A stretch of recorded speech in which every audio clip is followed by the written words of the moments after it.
सत्य का सर्वे पथ, तो ओवैसी को क्या है दिक्कत?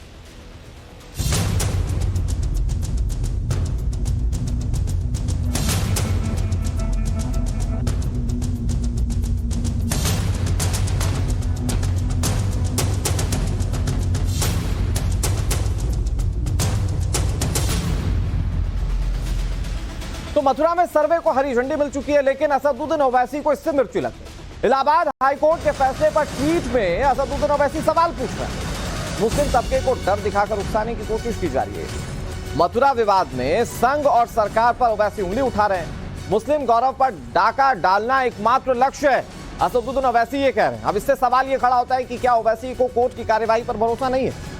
और दूसरा सवाल ये कि अगर सच आ जाएगा तो दिक्कत किसी को क्यों हो रही है? मथुरा ईदगाह विवाद में इलाहाबाद हाईकोर्ट के सर्वे को मंजूरी दे दी गई।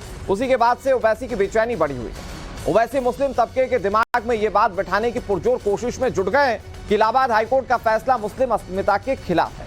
उनके ट्वीट के चारों हिस्सों पर बात करेंगे, लेकिन सबसे पहले उनके प्रतिद्वंदी और हैदराबाद के फायर ब्रांड बीजेपी नेता टी राजा ने इस पर क्या प्रतिक्रिया दी, वो जाने।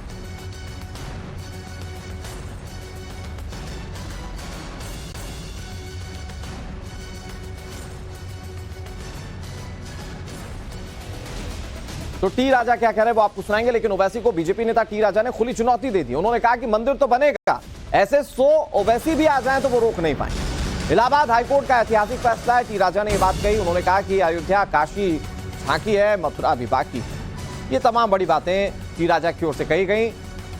तेलंगाना के गोशा महल से ये विधायक हैं और ओवैसी के खिलाफ लगातार मोर्चा खोलते रहे।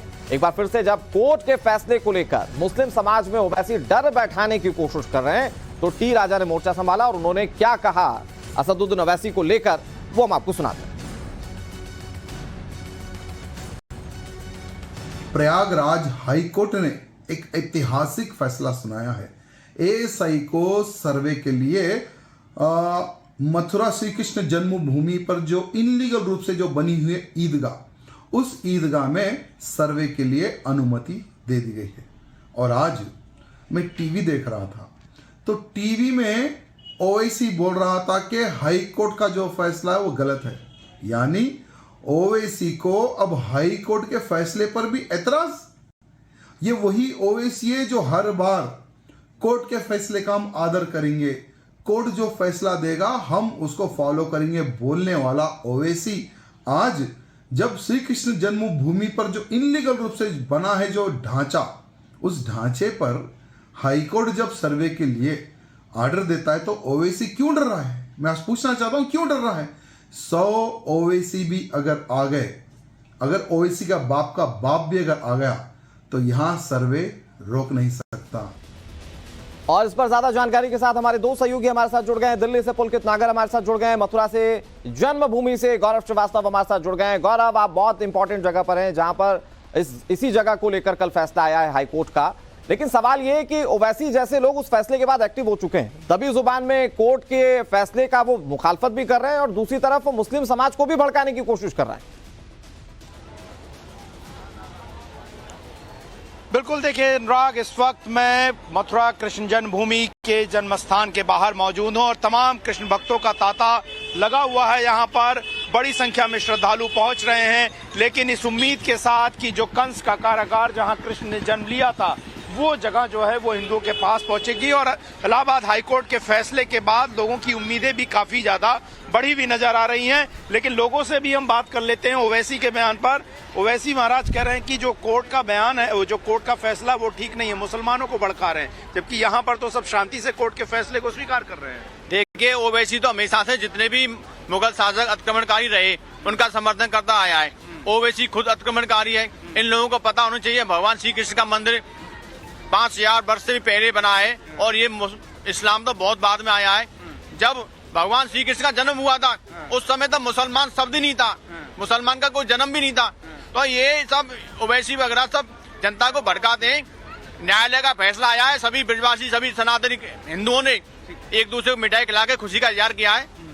ठीक है, आप क्या कहेंगे इस फैसले पर? भैया, मैं ये कहना चाहूंगी कि हमें अपने ही जन्मभूमि के लिए लड़ना पड़ रहा है। ये बड़े अफसोस की बात है कि अपनी चीज के लिए हमें दूसरों से लड़ाई करनी पड़ रही है। कुछ चंद लोग कुछ वर्षों पूर्व आके यहाँ पे हिंदुस्तान में आके बैठ गए और अपना कब्जा समझने लगे हैं, हिंदुस्तान को अपनी जागीर समझने लगे हैं। ये जागीर उनकी नहीं है, उनको ये समझ लेना चाहिए। अच्छा है कि शांतिपूर्वक ये कार्य हो जाए, तो अच्छा है वो अपनी इसको स्वीकार कर लें कि हाँ हमने अवैध कब्जा कराया, नहीं कराया तो लेना हमको आता है। अयोध्या ले चुके हैं और कृष्ण जन्मभूमि को भी लेके रहेंगे। ठीक है, तो ये तमाम लोग यहाँ पर मौजूद है और एक बार मैं निवेदन करूंगा कि एक बार आप लोग कम से कम राधे राधे का जयकार कर दें। राधे राधे।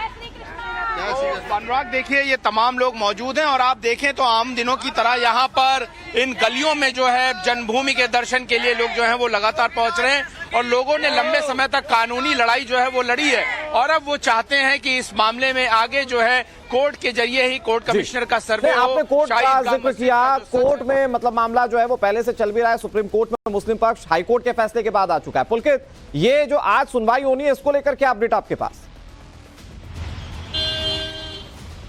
देखिए, बहुत अहम सुनवाई होनी है और थोड़ी देर में इस बात पर मोहर लग जाएगी कि क्या हाईकोर्ट की तरफ से सर्वे की इजाजत सही या नहीं।